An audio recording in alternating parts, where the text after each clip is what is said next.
Hi there, well, thanks for waiting. So let's start. Chapter 1, Prologue. Ace, those were the final words of his brother that he heard before everything went dark. He heard his Namaka crying for him and he felt their pain. He wished to stay longer, but he knew his time had come. Ace said his farewells to his brother, Monkey, and began to fall to the ground. He saw his life began to flash before his eyes, of his time with his brother Sabo and Luffy. He slowly hit the floor. Portgas had died. Hey Ace, wake up, said a familiar voice. Ace opened his eyes and to see a Whitebeard in front of him, and then saw he and Whitebeard was surrounded by a white void. Where are we, old man? Asked Ace. Whitebeard sighed and began to talk. We are in a place that is the connection between earth and heaven. Ace was shocked by the answer and realized that he was dead. Then began to have many questions through his head. He wanted to know what happened to Luffy, if his mother was here, but knew which one to ask right now. Hey, old man, how did you die? Asked Ez. He saw Whitebeard looking at Ace, as if he was going to ask that question. Whitebeard started to look up toward the blank white sky and remained silent for a while. He only said one word that was sufficient to be an answer. Blackbeard. Anger ran through Ace. That bastard went and killed the greatest pirate Ace ever knew. He began to curse out loud about Blackbeard. Then was stopped by Whitebeard, with a slap to the face. Enough, Ace yelling will not do anything to change the fact that I'm dead. Roared Whitebeard with great power that shook the ground around them. Ace began to calm down. So what now, do we go to heaven or go down? Asked Ace. Whitebeard in calmer voice answer, I'll go up there to meet old friends to drink some sake, but you Ace, you get a second chance in life. Ace was surprised by the answer, that he was getting a second chance. What do you mean by second chance, old man? Blurred Ace to get some answers. The man upstairs was convinced by a girl in white dress, to be sent to her world to start a new answer. Whitebeard with a smile on his face, you'll still have your devil fruit power, but you be 10 years younger than before. Ace couldn't understand what was happening right now and began yell at top of his lungs. Second chance, my ass, I'm son of a demon who rule the Grand Line, the reason of my mother death and the cause of many of my Namaka death. Ace began to tear up, I'm last person for second chances. Whitebeard began to walk towards his son and place his hand on his head, but you are the one who saved Luffy from death, he whispered to Ace. Ace began to remember of his sacrifice in order to save his younger brother. He knew that his brother was alive and that it was reason his for a second chance. He dried up his tears and began to speak, so where this world that I'm going to, old man? Whitebeard smiled once more and said, it a land called Fiore, it is influenced with magic and adventure, I'll think you'll like it, Ace. As so he said those words, he began to disappear. Well, it seems it's my time to leave, Ace, I hope you have great time there. Ace then began to shrink. He remembered that Whitebeard said he would be 10 years younger in this new world. I know you'll do great, Ace, show them what you're made of. After Whitebeard said those words, a great flash of white light shined, he knew it was time to go. The light disappeared and saw that he was in the ocean and began to drown. Great, I'm going to die before starting my new life. Thought Ace, and then everything went black. A few hours later. Ace woke up in a room on a bed. He looked around, he knew he wasn't dead. Then a small old man came to the room, so it seemed to be awake. My boy, said the old man. My name is Master Makarov, and who are you? Asked Makarov. Ace was always careful in telling his name to someone but felt he could trust the old man. Ace got out of the bed and told his name to Portgas. Sir, he bowed to the old man after, later found they were also the same size. He looked at a mirror nearby. He was now a 12-year-old. He was surprised by his appearance. Then saw his Whitebeard tattoo on his back was gone, but the tattoo on his right arm was there. ASE with the S crossed out was still on. He was relieved that it was there. Then he turned around and saw Makarov with a look of worry. Say, old man, where am I? Asked Ace. Makarov smiled and said, you're in Fiore, Magnolia. And in a guild called Fairy Tale, my boy. Ace was now in the new world Whitebeard was talking about. Hey, everyone, the kid woke up, yelled a pink hair boy. I, sir, said a blue cat with wings. It surprised Ace when it was flying around the room. Enough, Natsu, our guest is trying to rest. I suggest to remain silent, saying a red-hair girl, giving the boy vicious look. That fire breath does know to shut up, said a dark-hair boy in his underpants coming in the room. Then the pink-hair boy named Natsu punch the dark-hair boy. It caused them to both boys to fight at each other. Ace just watch as the red-hair girl stopped them. Then wonder about something, he then grab a knife nearby, then stab it through his hand. It shocked everyone in the room. The red-hair girl began to look for bandages, but saw the wound on the boy began to close be flames. Everyone was amazed at what they witnessed before their eyes. My, what amazing magic you have, boy, said the master. But, then everyone heard a loud rumble. Ace smiled and said, got any food around here? Later, everyone in the guild was surprised of how much food the mysterious boy could eat. Man, he eats a lot, right, Urza? Said a brown-haired girl.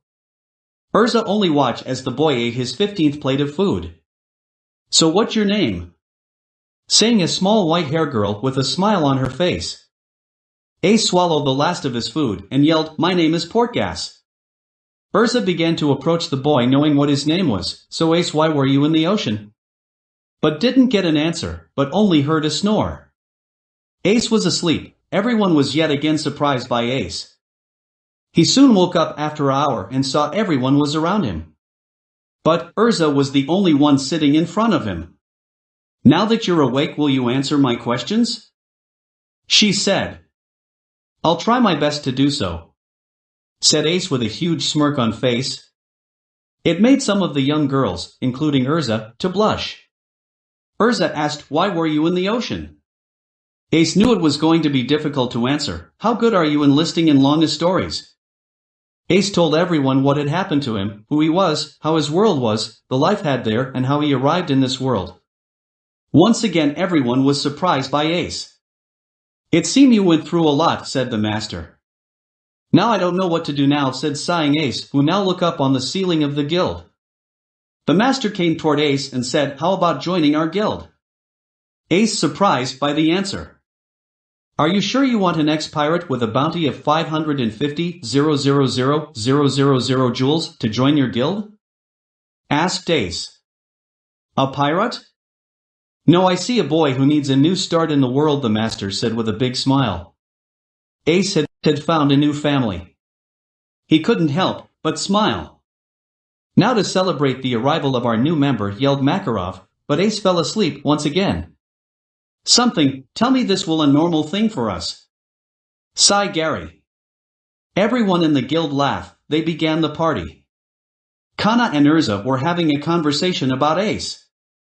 Natsu, Lisanna, and Happy playing tag with each other. Gray, Mira Jane and Elfman were playing poker, not the strip version, even though Gray was in his underwear. While Ace was asleep, but he wasn't having pleased one. Ace was having a nightmare. He was remembering his battle with Blackbeard.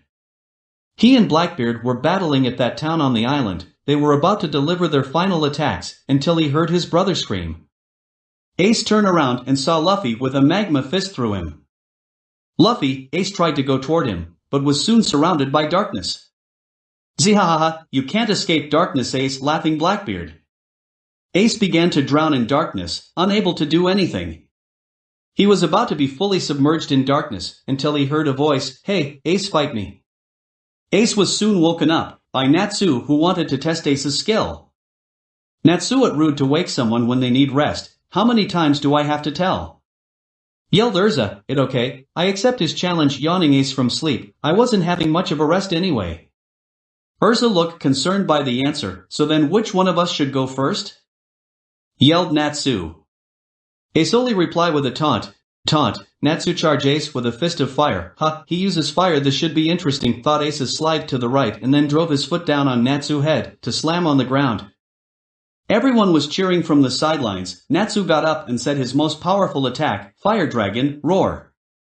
Flames soon surround Ace. Everyone panicked. What had happened? Natsu, what the hell? You killed him, yelled Mirajane. No worries, no harm done. Everyone turned toward the flames. Ace was there unharmed, walking out of the fire, not even a burn mark on him. Everyone mumbled of the event they had witnessed. Okay, Natsu, it's my turn, said Ace with a grin. Hick, whoa. Ace was stopped by a large hand in the way. He saw it was the master who stopped him. Master? Why you stop us? Questioned Ace. Master replied by pointing the ground where Ace was, and saw the short he was wearing were burnt off and he was nude. His face red, quickly covered himself and ran toward the back of the guild. All the girls of guild were dumbfounded and their faces filled with red. Ace returned with a red shirt, black shorts and sandals. He bowed and apologized to everyone for what had happened, especially to the girls. Day turned to night quickly. Ace wondered where he was going to sleep tonight. He could camp out in the woods since had experience of hunting, making fire with his devil fruit and fishing. But the master appeared before him and offered to stay in the girl dorms. I don't usually allow it, but I'll make except, said Makarov, then pointed to Urza. This is Urza. You may know her already. She will be your guide to the dorms. They made their path toward the girl dorms after saying goodbye to the master. They follow a path that lead towards a hill. Urza watched Ace the whole time, as he looked at the stars and was carefully observing them as knew them by heart. Didn't anyone teach you not to stare? Ace said as he still looked at sky, as if he knew what Urza was doing. Urza then looked towards the ground. Embarrassment. Sorry, I was curious of the tattoo on your arm meant. She replied. He soon stopped and looked in the ground. He didn't say anything for a while and then pointed to cross out S of the tattoo. It's a reminder of someone dear that I lost to the corrupt world I used to live in. Ace whispered in the night. He was my brother and best friend. I cried for the first time in years. When I heard about his death, Urza began to feel sadness in her heart. Never wanted to go through that. I never want anyone close to me die ever again. So that why I came a pirate to become strong, so I could protect my nakamas. Ace continued more loudly. I rather died than to anyone I care about gone before my eyes.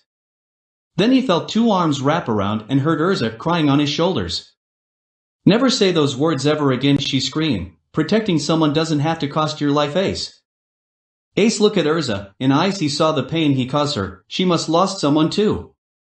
He placed his hand on her head. I promised to never die. He smiled lightly and kissed her on the forehead, in which made Urza blush. They soon arrived to the dorms and Urza showed him his room. Before he entered the room, Ace, he turned around to Urza, thank you, and then kissed him on the cheek and left. Ace felt as he made a bond with Urza. He would soon reach out to other for companionship. He had new family to protect and this time he would have the power to do so. He trained every day to keep his promise to Urza.